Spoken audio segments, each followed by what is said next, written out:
What have we got for you this morning? Well, the Mirror has splashed on the fact it's 1995 all over again, and Tory sleaze is throttling a government in its final days.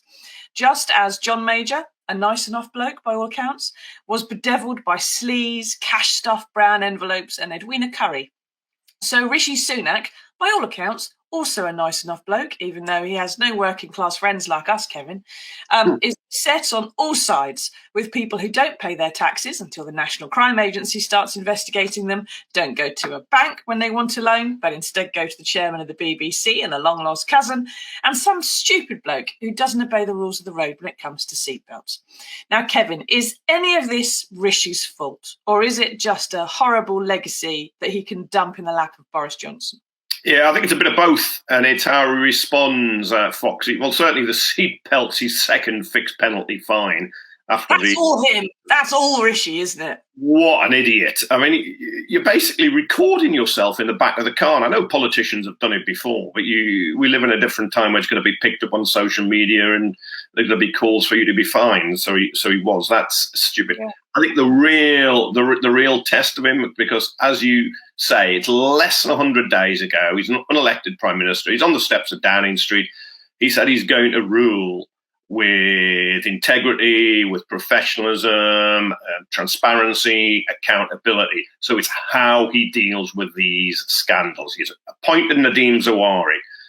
We want to know exactly what Sunak knew about his tax affairs and dealings with HMRC and paying £5 million or so, whatever it was, including a penalty to settle that. We want to know.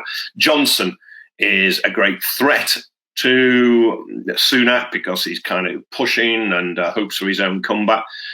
But what does Sunak do about the chair of the BBC? Because BBC chairs and director generals have been appointed with political baggage, some of them close to Labour in the past. But I've never come across one that while he's in the interview process and waiting to be appointed by the Prime Minister is helping broker a guarantee for an £800,000 loan. I've never come across against that, anything like that. And I think unless Richard Sharp, the BBC chair, can push back completely against it, and he hasn't, because he's admitted putting Sam Bligh, the very distant relative of the then Prime Minister Boris Johnson, he's a Canadian businessman, in touch with Simon Case, the Cabinet Secretary. Well, yeah, when you go for dinner or chat to people, Foxy, like normal people, we don't have the number of the Cabinet Secretary. We can't do these dodgy, smelly little deals.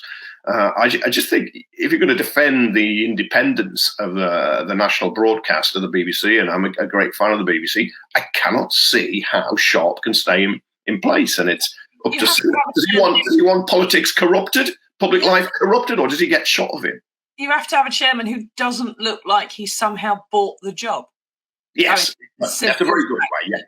Pretty boils down to that. Now, someone pointed out to me on social media last week that actually, for Rishi's in one of those cars that Rishi was sat in, it's most likely that if their car can sense someone sat in the seat and the seatbelt not in, that you're going to have the ding, ding, ding going on. So he would actually have had to either turn that off or plug the seatbelt in order to do that video.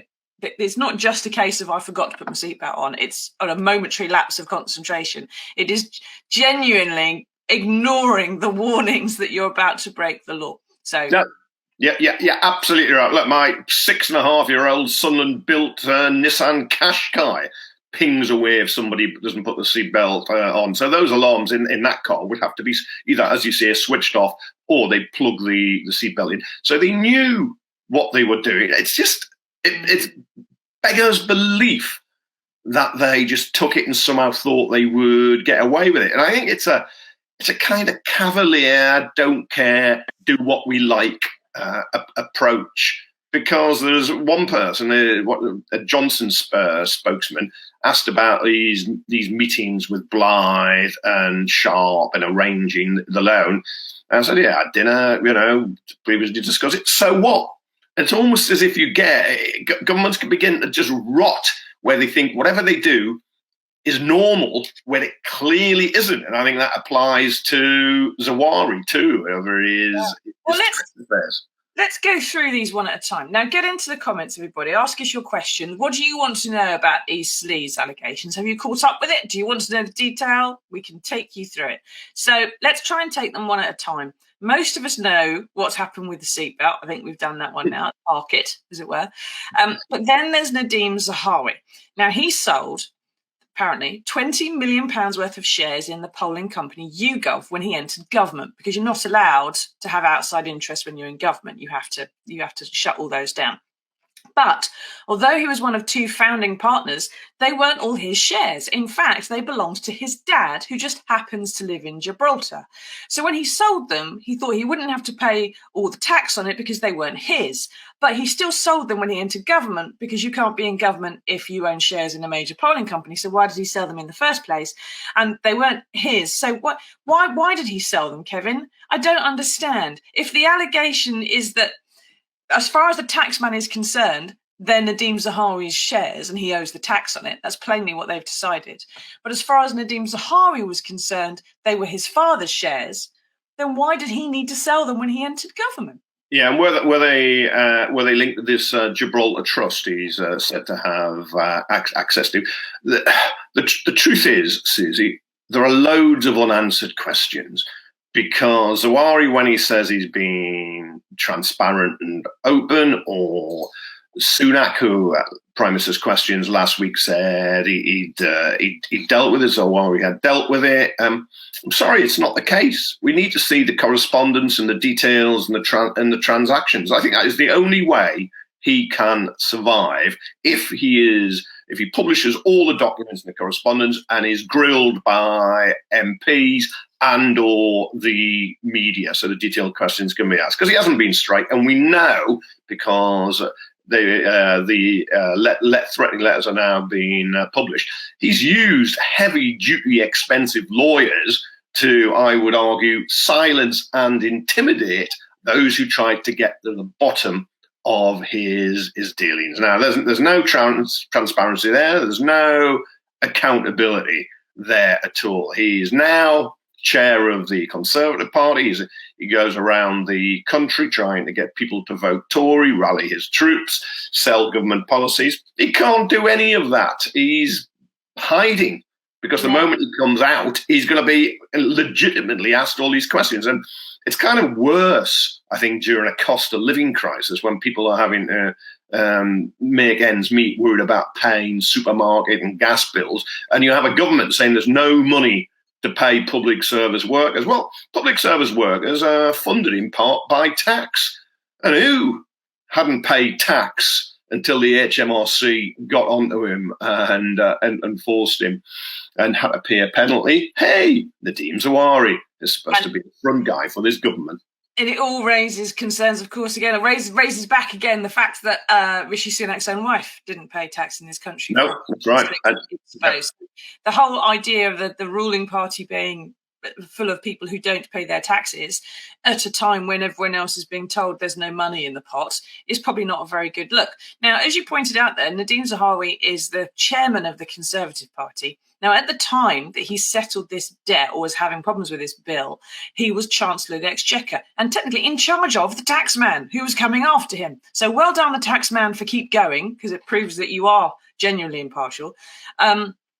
But that's what shouldn't have happened. And he's supposed to have told Boris Johnson's proprietary and ethics people, or the cabinet secretary, that because I think he didn't think he had any ethics people left at that point. I think they'd all resigned and run away. But he was supposed to have told them that he had this investigation, but they still appointed him as Chancellor anyway, thinking it was only going to be 6 weeks, of course, at that point. Yeah. But now he's chairman, and one of the jobs of a chairman is to fundraise for your party, to go around the country trying to get donors, trying to get rich people giving you more money. I mean, to be fair, the fact that the chairman of the Conservative Party is a very rich man who doesn't necessarily, who sometimes uses perhaps offshore means of not paying quite so much tax, is going to really appeal to all the people who might want to donate to the Conservatives, isn't it? I mean, he's the perfect chairman in that sense. Of course, they're going to be donating to him. Yeah, the Conservatives are very attracted to people who use unregulated financial services and want them promoted.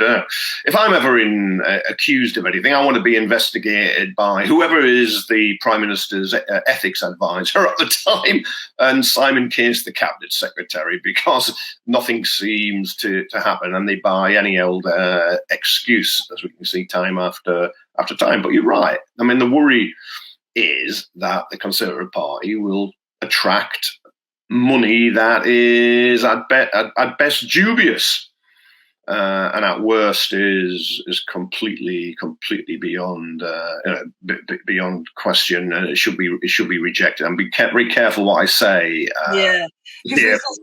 For legal reasons. Yeah. But you're right. I mean, it comes down to whose side are you in politics. It almost always does.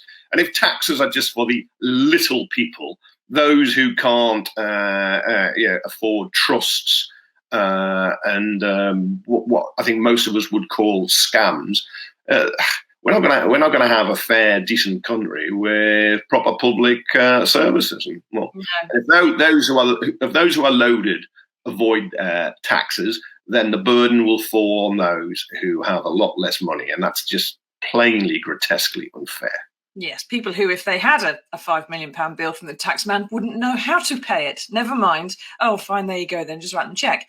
Now, Mike says, reports that Zahawi was denied a knighthood.